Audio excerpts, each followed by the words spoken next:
மீன ராசிக்கு இந்த ராகு கேது பயிற்சி என்ன பண்ண போகுது அப்படிங்கிறத பார்ப்போம். ஒரு நல்ல ஒரு ஸ்தானத்துக்கு தான் ராகுவும் கேதுவும் பயிற்சி அடைகிறாங்க. 12ஆம் வீட்டிற்கு ராகுவும் 6ஆம் வீட்டிற்கு கேதுவும் போறாங்க. எப்பன்னு கேட்டீங்கன்னா மே 18, 2025 பயிற்சி அடைகிறாங்க. ஸோ இந்த காலகட்டத்தில் உங்களுக்கு ராகுவினாலும் கேதுவினாலும் பெரிய பிரச்சனைகள் அப்படிங்கிறதெல்லாம் ஒன்றும் கிடையாது.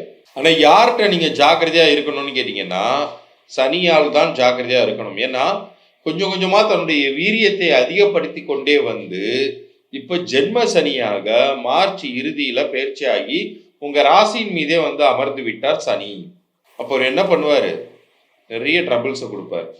ஒரு பக்கம் ராகு கேது 2 கிரகங்களுமே வந்து ஒரு வகையில் உங்களுக்கு வந்து நல்லது தான் பண்ணுவாங்க, கெடுதல் பண்ண மாட்டாங்க. ஏன்னா 12ஆம் வீடும் 6ஆம் வீடும் வந்து சுபஸ்தானங்கள் கிடையாது. அந்த ஸ்தானங்களில் ஒரு சர்ப்ப கிரகங்கள் வந்து அமர்வது